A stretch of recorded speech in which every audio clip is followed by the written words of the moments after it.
अल्लाह जो हिकड़ो नेक बानड़ो फ़कीरी हाल में मस्जिद में वेठो आ, निमाज पढ़ी रहो आ, हो निमाज में मस्ता एतरे में पाड़े जो को ताजरा वो पांजे ख्याल सां आयो आ। सच्चियो मुसलमान ईमानदारी सा सोचे जवाब दियो, गरीब जे मथा एतरो मुझे करीम रब जो कुर्बा, गरीब जॾहिं अल्लाह जे दरबार में ईंदो आ दुआऊं घुरंदो आ रोंदो आ, वॾेरे खे रोण क़िस्मत सां नसीब थींदो आ, जॾहिं दुख अचे वराईंदा अथसि, सियासतदान खे तॾहिं रोण नसीब थिए, जॾहिं ॿधिजण जो डपु हुजे, लेकिन गरीब हो शख्स आ जेको हमेशा जे लाइ अचे खुदा जे दर ते तॾहिं बि रोंदो अचे, निकिरे तॾहिं बि चए मुंहिंजा मौला मुंहिंजे बचड़नि जी पारत थिए। ओ मुसलमान खुश नसीब आहीं जेकॾहिं दुनिया जा मज़ा, दुनिया जे दौलत जा मज़ा घटनि त कहिड़ी वॾी ॻाल्हि आहे। रब जो क़ुरान खोल, सुम्म लतुसअलुन यौमइज़िन अनिन नईम,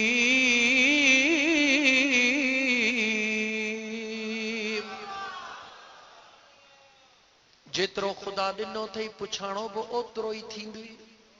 याद रखी छॾजां, तू भी पंहिंजे बच्चे खे जंहिंखे लख ॾेई मोकिलींदे शाम जो लख जो हिसाब वठंदे, 10,000 ॾेई मोकिलींदे 10,000 जो हिसाब वठंदे। करीम रब जो भी निज़ाम आहे, जेकी मुझे रब ॾिनो अथई। अल्लाह फरमाए थो हिक हिक नेमत जो जवाब ॾियणो पवंदे। ओ मुंहिंजा बांधड़ा, मां रब तोखे अखियूं ॾिनियो, चेहरो ॾिनो, पेर ॾिना, जिस्म ॾिनो, सिहत ॾिनी, मां अल्लाह जे नेमतुनि खे काॾे इस्तेमाल कई, ॿुधाए त कहिड़ो जवाब ॾींदे। मस्जिद में वेठो आ, गरीब आ, निमाज पढ़ी रहो आ, एतरे में ताजिर आयो, शहर जो अमीर आयो, उन निमाज शुरू कई। वो बेचारे मिस्कीन पंहिंजे ख्याल सां निमाज पढ़ी बस कई, दुआ घुरी रहो आ, आवाज़े बुलंद घुरी रहो आ। ओ मुंहिंजा करीम रब अॼु का बुसरी त खारा, गरीब आ, उन जी दुआ इहा हुई। अमीर चवंदो मौला ही दे या हू दे, उन जी मर्ज़ी आहे, मां ग़रीब जी ॻाल्हि कई। ओ मुंहिंजा करीम रब अॼु मूंखे पंहिंजे गंज मां का सुहिणी मानड़ी त खारा, जेको ताजर भर में निमाज पढ़ी रहो आहे, उहो निमाज में खिली रहो आहे।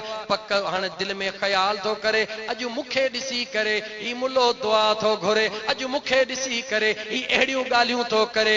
हू पंहिंजे यार सां यारीअ में ख़ुशि आहे, ही पंहिंजे दुनिया जे ख्वारीअ में ख़ुशि आहे। इन जे दिलि में ख़्याल आहे ही मूंखे ॾिसी सुवाल थो करे। ओ फ़क़ीर पंहिंजे यार खां सॾड़ा करे ॿ टे शयूं घुरी, उते ई लेटी पियो। हे दुनिया जो ताजिर पंहिंजे ख़्याल सां वेठो आहे। चंद लम्हा मस गुज़रिया, ॿाहिरों आवाज़ आयो, हिते फलाणे नाले सां कहिड़ो फ़क़ीर आहे। उहो ताजिर जेको आहे, ॾिठईं त फ़क़ीर त अजनबी आहे, लेकिन सॾु करण वारो ॼाणू आहे। चई कंहिंखे थो सॾी, चई हिते मस्जिद में को फ़क़ीर आयल आहे। चई ॿियो त केरु कोन्हे, हेॾां हिकिड़ो बुखियो सुतो पियो आहे। चई ख़बरदार थी बुखियो न चओ, हो मुंहिंजे मुस्तफ़ा जो महिमान आहे।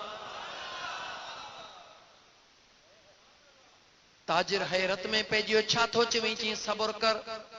वो गोठ वारो माण्हू वियो, सुहिणे नमूने सां ढके ड्रीश में मुंहिंजा दोस्त अज़ीज़ जेकी कुछ अल्लाह ताला उनखे अता फरमायो, सब कुछ खणी फ़क़ीर जे आॾो रखी चवे थो, ए मुंहिंजे महबूब जा मेहमान बिस्मिल्लाह करे खा। उन फ़क़ीर बग़ैर कंहिं पुछण जे राज़ हुयो, उनखे जेकी अल्लाह जे ज़ात ज़रूरत अता फरमाए एतिरो हुन खाधो। खाइण खां बाद में शुक्रानो अदा करे फ़क़ीर उते ई लेटी पियो। जेॾी महिल हू बकाया खाधो खणी, जेके सिंधीअ में चऊं ओबर खणी करे जेॾी महिल वञण लॻो, उन ताजिर हुन जे बाह में हथ विधो। ओबर काॾे खयो थो वञी? चई तोखे कहिड़ी ख़बर, हीअ ओबर नाहे, पर ही मुंहिंजे ख़ानदान जे लाइ तोहफ़ो मदीने वारे जो आहे।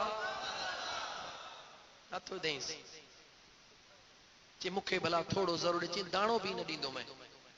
चई न ॾे, राज कहिड़ो आहे? हुनखे पंहिंजी दिमाग़ में ॻाल्हि आई। फ़क़ीर दुआ पियो घुरे, मूं त सम्झो त मूंखां थो घुरे, लेकिन ॾिसां हिन जवाब ॾिनो, सालनि खां मुंहिंजे घर में बेचैनी हुई, मुंहिंजे घर में पूरत कान थींदी हुई, ज़िंदगी ॾुखनि जी गुज़रंदी हुई। मां अल्लाह जे दरबार में राति रोई दुआ घुरी, ओ मुंहिंजा करीम रब पंहिंजे सुहिणे महबूब जे सदके असांजे ज़िंदगीअ में के ख़ुशियूं आण। सुबुह जो जीअं निकितो हा, साम्हूं को माण्हू आयो जंहिं सोन जूं जंहिं सोन जा मुंहिंजा दोस्त सिक्का हुया या सोन जी का शइ हुई हुन मूंखे ज़रूरत खां वधीक ॾेई करे चयो खणी वञ जो अल्लाह जे नाले तोखे ॾेई थो छॾियां। चवे थो मज़दूरीअ जे बजाए मोटी आयुसि, घरवारीअ सां ॻाल्हि कयमि, ग़रीब हुयासीं, ज़िंदगी ॾाढी गुरबत जी गुज़रंदी हुई। घरवारीअ चयो वञी कुझु वठी आ, हे सभई शयूं वठी आयुसि। घरवारीअ खे चयमि पचा शुक्राने जो नफ़िल पढ़ी अञा जो सुतुसि त अख सां लॻी मुंहिंजे महबूब मदीने जे मीर दीदार करायो। फरमायो अल्लाह जा बानड़ा ही जेकी कुछ मुझे करीम रब तोखे अता फरमायो आ इहो सब कुछ तैयार करे मस्जिद में मां मुस्तफा जो आशिक वेठो थई, पहिरीं उनखे खाराए जा जेको उहो बचाए मोटाए चे बचन खे खाराए जा, कॾहिं भी तुझे घर में फाका कशी को न थींदी।